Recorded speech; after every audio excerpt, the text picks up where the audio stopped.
দেশের জনপ্রিয় satellite television মাই টিভির প্রতিষ্ঠাতা চেয়ারম্যান মরহুমা ওমেদা বেগমের ১৮তম মৃত্যুবার্ষিকী উপলক্ষে ফরিদপুরের নগরকান্দায় দোয়া ও মিলাদ মাহফিল অনুষ্ঠিত হয়েছে। বুধবার ৯ জুলাই বাদ আসর নগরকান্দা উপজেলা মডেল মসজিদে এ অনুষ্ঠানের আয়োজন করেন মাই টিভি ফরিদপুর প্রতিনিধি শফিকুল ইসলাম জনি। অনুষ্ঠানে উপস্থিত ছিলেন নগরকান্দা প্রেস ক্লাবের সভাপতি শওকত আলী শরীফ, সাধারণ সম্পাদক লিয়াকত হোসেন, উপজেলা বিএনপির সদস্য সাবেক সাধারণ সম্পাদক সাইফুর রহমান মুকুল, সরকারি নগরকান্দা কলেজের সাবেক অধ্যক্ষ কাজী আফতাব হোসেন, শহীদ আকরামুন্নেসা বালিকা উচ্চ বিদ্যালয়ের প্রধান শিক্ষক মাহবুব আলী মিয়া, সময়ের আলো প্রতিনিধি মিজানুর রহমান মোল্লা, খোলা কাগজ প্রতিনিধি ফয়সাল হোসেন সহ স্থানীয় গণমাধ্যম কর্মীরা। দোয়া ও মোনাজাত পরিচালনা করেন ইসলামিক ফাউন্ডেশন বাংলাদেশের উপজেলা সুপারভাইজার মাওলানা মুফতি খন্দকার লুৎফর রহমান।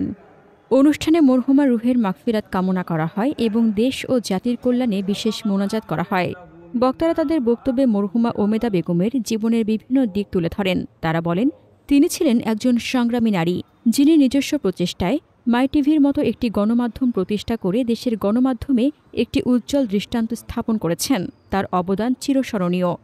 অনুষ্ঠানে মরহুমার আত্মার মাগফিরাত কামনা করে বলেন, তার দেখানো আলোকিত পথ অনুসরণ করে গণমাধ্যম কর্মীদের এগিয়ে যেতে হবে।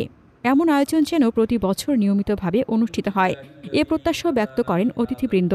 উল্লেখ্য, মরহুমা ওমেদা বেগম ২০০৬ সালে ইন্তেকাল করেন। তিনি ছিলেন একজন প্রগতিশীল চিন্তাশীল নারী, যার নেতৃত্বে গড়ে ওঠা মাই টিভি আজ দেশের একটি জনপ্রিয় টেলিভিশন চ্যানেলে রূপান্তরিত হয়েছে।